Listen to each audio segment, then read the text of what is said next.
2024 లేదా 25లో డిగ్రీ లేదా బీటెక్ చదివారా? సాఫ్ట్వేర్ జాబ్ కోసం ఎదురు చూస్తున్నారా? అయితే కోడ్ జ్ఞాన్ 100 డేస్ కోర్సులో చేరండి, జాబ్ సాధించండి.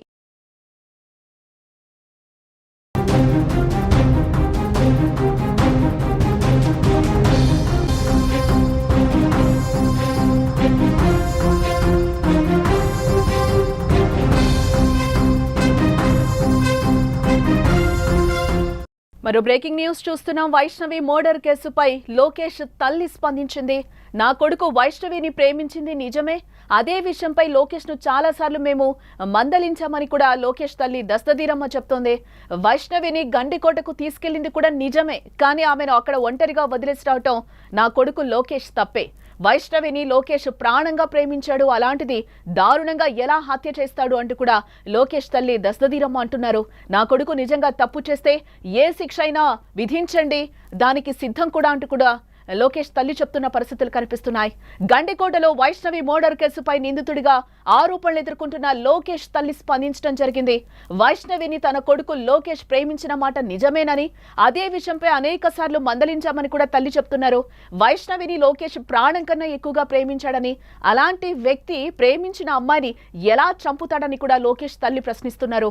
వైష్ణవిని గండికోటకు తీసుకెళ్లింది నిజమే, కానీ ఆమెను అక్కడ ఒంటరిగా వదిలేసి రావడం లోకేష్ తప్పేనంటూ కూడా ఆ తల్లి కూడా ఆవేదన వ్యక్తం చేస్తోంది. ఒకవేళ ఆరోపణలు వస్తున్నట్లు లోకేష్ ఇంతటి దారుణానికి పాల్పడితే ఎలాంటి శిక్ష వేసినా తనకు అంగీకారమే అంటూ కూడా లోకేష్ తల్లి దస్తదీరమ్మ చెప్తున్నారు. అసలు ఏమన్నారో ఆ మాటలను ఒకసారి వినే ప్రయత్నం చేద్దాం. వాళ్ళు కొట్టుకుంటూ వచ్చినారు, మాకు చెప్పలేదు. మీ పిల్లోడు ఇట్లా పటాకులు పెట్టినారని చెప్పినారు, కానీ మీ పిల్లోడు మా పిల్లని ప్రేమిస్తున్నారని చెప్పలే. ఆ బుట్లో మళ్ళా పక్కన వాళ్ళు చెప్పినారు, ఆ పిల్లని ప్రేమిస్తారంటే వాడు ఇష్టంగా వాళ్ళ ఇంటికాడ పటాకులు పెట్టినాడు అని చెప్పినారు. మనకి తర్వాత మీరేం చేసినారు? మా పిల్లోని మేము కొట్టుకున్నాం, అట్లా నైనా పెట్టొద్దు, అట్లా ఇదానా పోయి వాళ్ళ ఇళ్ళకాడ పటాకులు పెట్టొద్దు మనము అని మేము అడిచి మా పిల్లోని మేము కొట్టినాం. వాళ్ళు కొట్టినది మా పిల్లోడు మాకు వచ్చి చెప్పలే. కొట్టినారు మా పిల్లోని దాని పట్టుకొని ఏంటి పటాకులు పెట్టినారని. నిన్న గండికోటకు పోతున్నారని నిన్న వచ్చింది సార్. మాకు గండికోటకు పోయేది నాకు తెలియదు. మా పిల్లోకి బాగాలేక మేము హాస్పిటల్లో ఉన్నాము. హాస్పిటల్లో ఉన్నాక సాయంత్రంగా నాకు తెలిసింది మా పిల్లోడు ఇట్లా పని లేడని. అంతవరకు నాకు తెలియదు. పిల్లోడు పిలుచుకోవడం అయితే నిజమే, వాడు పిలుచుకోవాలని తప్పు అయింది మా పిల్లోని. అది నాకు తెలియదు సార్. మా పిల్లోడు పిలుచు రాకుండా వచ్చింది తప్పే. పిలుచుకో తింటే ఇంత సమస్య ఉండకూడదు. నా కొడుకు తప్పు చేసి నేను మీరు ఏదైనా చేసేయండి మా పిల్లోని. ఎస్, లోకేష్ తల్లి దస్తదీరమ్మ మాటలైతే వింటున్నాం మనం. మాకు నిన్ననే తెలిసింది వైష్ణవిని ప్రేమించడం నిజమే, వాళ్ళు గండికోటకు వెళ్ళడం కూడా నిజమే, మాకు నిన్నే తెలిసింది. మా అమ్మాయికి బాగాలేకపోతే మేము హాస్పిటల్కి వెళ్ళడం జరిగింది, తీసుకెళ్లడం నిజమే, కానీ అక్కడ వదిలేసి రావడం తప్పు. నిజంగా నా కొడుకు ఏదైనా తప్పు చేస్తే కనుక నిజంగా శిక్షించండి, దానికి మేమంతా కూడా రెడీగా ఉన్నామని కూడా చెప్తున్నారు. లేని పక్షంలో తన కొడుకుని వదిలేయాలి అంటూ కూడా ఆమె వేడుకుంటున్న పరిస్థితులే కనిపిస్తున్నాయి.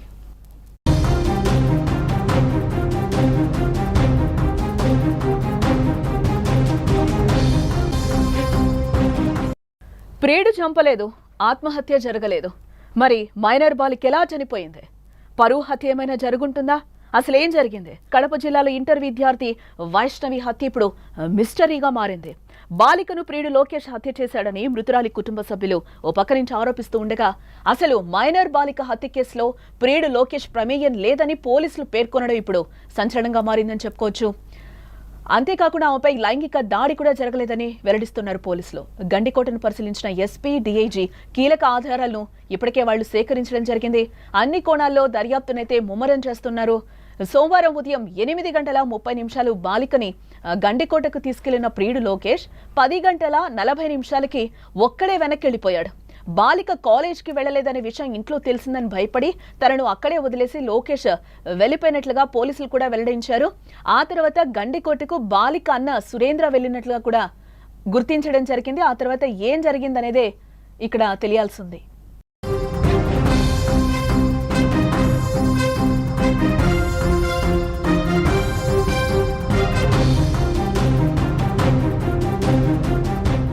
బుధవారం స్పాట్ కి ఎస్పీతో పాటు వెళ్లిన డీఐజీ ప్రవీణ్ పలు కీలక ఆధారాలను సేకరించి దర్యాప్తు అయితే ముమ్మరం చేశామని కూడా అంటున్నారు. అయితే బాలికపై ఎలాంటి లైంగిక దాడి జరగలేదని కూడా అంటున్నారు. బాలిక శరీరంపై దుస్తులు లేకుండా పడి ఉండడం వల్ల అఘాయిత్యం జరిగిందని అందరూ భావించారని, అయితే అలాంటిది ఏం జరగలేదని కూడా పోలీసులు అంటున్నారు. నిందితుల వివరాలు త్వరలోనే వెల్లడిస్తామని కూడా డీఐజీ ప్రవీణ్ చెప్తున్నారు. హత్య ఎలా జరిగిందన్న విషయాన్ని వీలైనంత త్వరగా ఛేదిస్తామని స్పెషల్ టీంతో పాటు డాగ్ స్క్వాడ్ కూడా రంగంలోకి దింపినట్లుగా పోలీసులు చెప్తున్నారు. అంతేకాదు వైష్ణవి హత్య కేసులో కుటుంబ సభ్యులను సైతం విచారించనున్నట్లుగా పోలీసులు చెప్తున్నారు. ఎన్నో ట్విస్టులతో హత్య లేదా పరువు హత్య, ఇంకా ఏమైనా మిస్టరీగానే గండికోట బాలిక హత్య కేసు అయితే ఇంకా కొనసాగుతోంది. బాలికను చంపింది ఎవరనే దానిపై దర్యాప్తు కొనసాగుతున్నట్లుగా పోలీసులు కూడా చెప్తున్నారు. ఈ ఘటనకు సంబంధించి గండికోటలో సీసీ ఫుటేజ్ను కూడా పోలీసులు పరిశీలిస్తున్నట్లుగా మనకైతే సమాచారం అందుతోంది.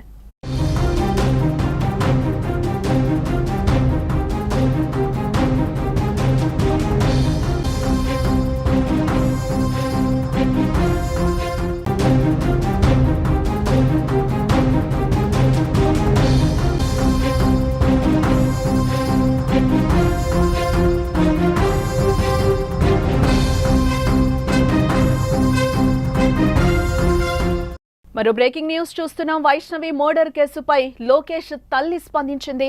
నా కొడుకు వైష్ణవిని ప్రేమించింది నిజమే, అదే విషయంపై లోకేష్ ను చాలా సార్లు మేము మందలించామని కూడా లోకేష్ తల్లి దస్తదీరమ్మ చెప్తోంది. వైష్ణవిని గండికోటకు తీసుకెళ్లింది కూడా నిజమే, కానీ ఆమెను అక్కడ ఒంటరిగా వదిలేసి రావటం నా కొడుకు లోకేష్ తప్పే. వైష్ణవిని లోకేష్ ప్రాణంగా ప్రేమించాడు, అలాంటిది దారుణంగా ఎలా హత్య చేస్తాడు అంటూ కూడా లోకేష్ తల్లి దస్తదీరమ్మ అంటున్నారు. నా కొడుకు నిజంగా తప్పు చేస్తే ఏ శిక్ష అయినా విధించండి, దానికి సిద్ధం కూడా అంటూ కూడా లోకేష్ తల్లి చెప్తున్న పరిస్థితులు కనిపిస్తున్నాయి. గండికోటలో వైష్ణవి మర్డర్ కేసుపై నిందితుడిగా ఆరోపణలు ఎదుర్కొంటున్న లోకేష్ తల్లి స్పందించడం జరిగింది. వైష్ణవిని తన కొడుకు లోకేష్ ప్రేమించిన మాట నిజమేనని, అదే విషయంపై అనేక సార్లు మందలించామని కూడా తల్లి చెప్తున్నారు. వైష్ణవిని లోకేష్ ప్రాణం కన్నా ఎక్కువగా ప్రేమించాడని, అలాంటి వ్యక్తి ప్రేమించిన అమ్మాయిని ఎలా చంపుతాడని కూడా లోకేష్ తల్లి ప్రశ్నిస్తున్నారు.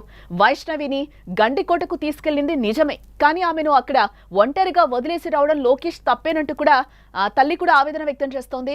ఒకవేళ ఆరోపణలు వస్తున్నట్లు లోకేష్ ఇంతటి దారుణానికి పాల్పడితే ఎలాంటి శిక్ష వేసినా తనకు అంగీకారమే అంటూ కూడా లోకేష్ తల్లి దస్తదీరమ్మ చెప్తున్నారు. అసలు ఏమన్నారో ఆ మాటలను ఒకసారి వినే ప్రయత్నం చేద్దాం. వాళ్ళు కొట్టుకుంటారు, మాకు చెప్పలేదు. మీ పిల్లోడు ఇట్లా పటాకులు పెట్టినారని చెప్పినారు, కానీ మీ పిల్లోడు మా పిల్లల్ని ప్రేమిస్తున్నారని చెప్పలే. అప్పట్లో మళ్ళా పక్కన వాళ్ళు చెప్పినారు, ఆ పిల్లల్ని ప్రేమిస్తారంటే వాడు ఇష్టంగా వాళ్ళ ఇంటికాడ పటాకులు పెట్టినాడు అని చెప్పినారు. తర్వాత మీరేం చేసినారు?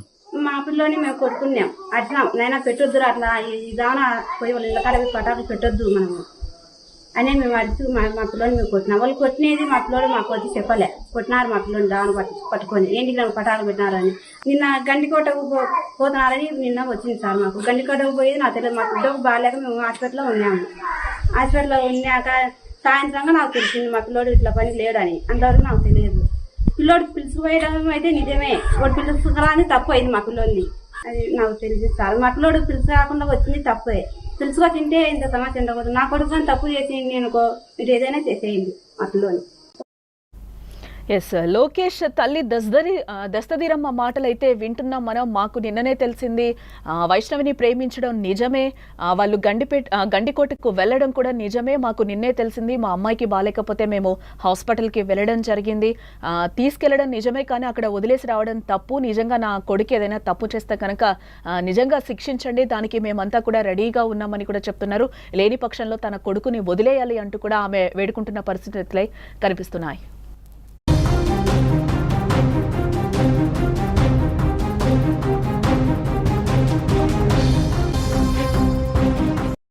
ప్రియుడు చంపలేదు, ఆత్మహత్య జరగలేదు, మరి మైనర్ బాలిక ఎలా చనిపోయింది?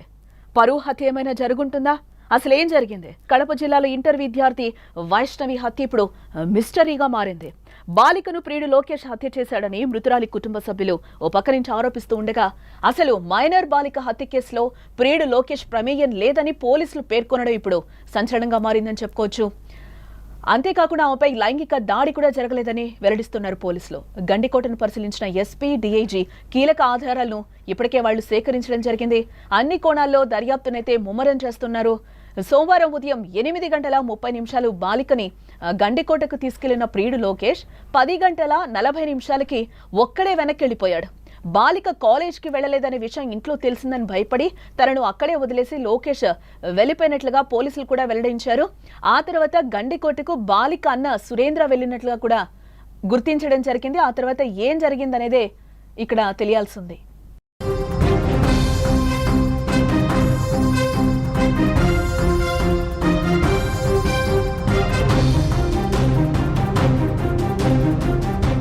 సో బుధవారం స్పాట్కి ఎస్పీతో పాటు వెళ్లిన డీఐజీ ప్రవీణ్ పలు కీలక ఆధారాలను సేకరించి దర్యాప్తు అయితే ముమ్మరం చేశామని కూడా అంటున్నారు. అయితే బాలికపై ఎలాంటి లైంగిక దాడి జరగలేదని కూడా అంటున్నారు. బాలిక శరీరంపై దుస్తులు లేకుండా పడి ఉండడం వల్ల అఘాయిత్యం జరిగిందని అందరూ భావించారని, అయితే అలాంటిది ఏం జరగలేదని కూడా పోలీసులు అంటున్నారు. నిందితుల వివరాలు త్వరలోనే వెల్లడిస్తామని కూడా డీఐజీ ప్రవీణ్ చెప్తున్నారు. హత్య ఎలా జరిగిందన్న విషయాన్ని వీలైనంత త్వరగా ఛేదిస్తామని స్పెషల్ టీంతో పాటు డాగ్ స్క్వాడ్ ను కూడా రంగంలోకి దింపినట్లుగా పోలీసులు చెప్తున్నారు. అంతేకాదు వైష్ణవి హత్య కేసులో కుటుంబ సభ్యులను సైతం విచారించనున్నట్లుగా పోలీసులు చెప్తున్నారు.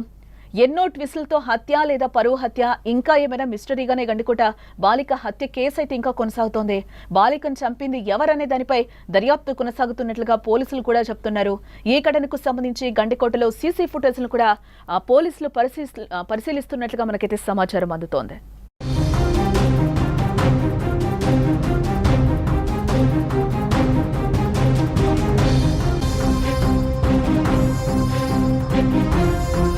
సుమన్ టీవీలో మీ పర్సనల్ అండ్ బిజినెస్ ప్రమోషన్స్ కోసం కింది నెంబర్కి కాంటాక్ట్ చేయండి.